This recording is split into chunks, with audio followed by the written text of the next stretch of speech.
evening, friends. I come to you tonight on a sad and difficult day where we've had one of the worst natural disasters in our world's history, with thousands of buildings collapsing in earthquakes across the world from us. And I think it's important during times like this to focus on how we can process when the news is so overwhelming. One of the keys to being resilient is having tools and techniques that can help any of us when life in general, but especially the news, can be so full of doom and disaster. I think in this modern time, it's particularly unique. So I want you to know that you're not alone, that there are thousands and thousands of people that feel the way that you feel. And here are 6 tips. The first thing is there's no right or wrong way to go about this.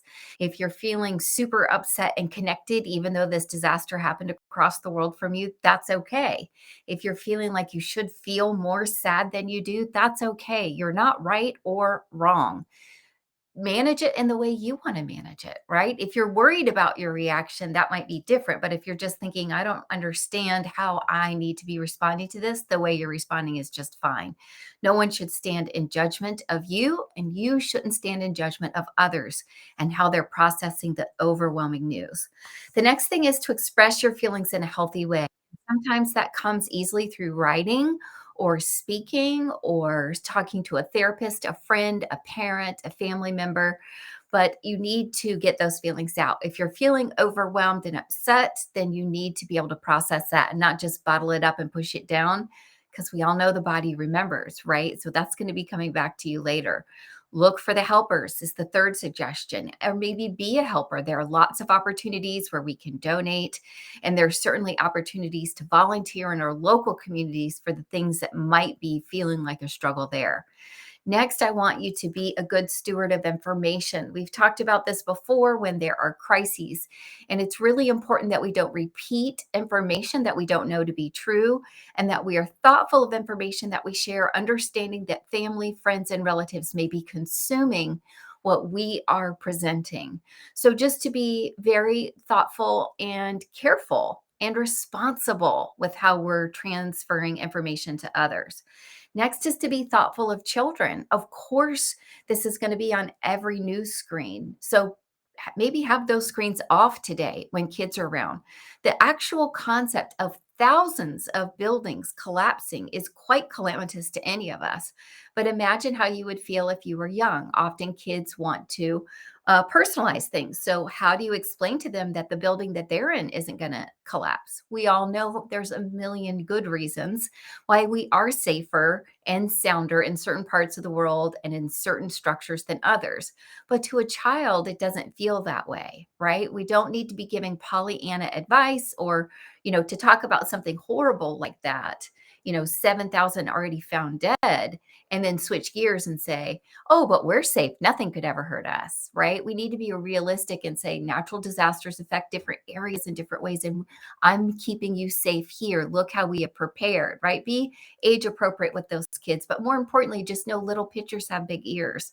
So you might think that you're talking about it alone on a phone or in a video like this or with a friend, and your kids might actually be overhearing you. So just be thoughtful about what you're saying around little ones. The last thing is self-care. So many tragedies like this trigger past traumas. It's trauma all the way down, we always say. And it doesn't have to necessarily even be something related. Like, I have a dear friend who was in a massive earthquake in Japan, and I know today's super difficult for her. So I'm reaching out and saying, hey, I'm thinking of you. There are other people who've just had hard days on a day like this when a disaster happens, and this kind of compounds that emotion or memory, right? So make sure that you are stopping the doom scrolling. If you don't know what that means, it's when you just kind of keep looking for more and more information and going down that rabbit hole that's not feeding you or filling you up. Today, I got a massage. It was just randomly planned, but I was so grateful. That's why I've got we call this emergency hair in my house. Um, and it was such a relief away from all devices for that whole period of time and to really invest in sinking into relaxation, my physical health, my mental health, and doing something special for myself. That was a big deal. So that doesn't have to be something that you pay for. We talk about making a list of the 10 things that you do for self care. I recommend that 5 of them be things that maybe you would pay for: a pedicure, a massage, golf outing, and 5 of them be things that you could do at any time for free: a hot bath with wonderful Epsom salts, great warm tea in your kitchen, reading a chapter of your favorite book over again.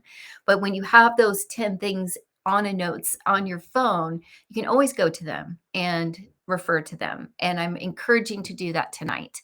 Let's turn off the TVs. Let's check in reasonably, right? We don't want to be ignorant. We want to be informed, but that doesn't mean we have to watch every bit of coverage as it comes in. So be thoughtful of yourself, be thoughtful of others, and know that you aren't alone.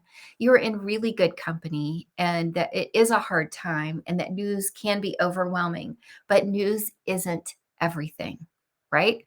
There are tragedies, and it is sad and it is difficult.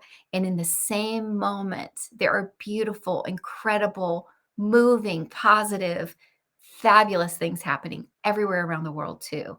And mainly, there are incredible people just like you all over the world. So just go find some of those incredible people. You're always welcome here, and know that it's all going to be okay.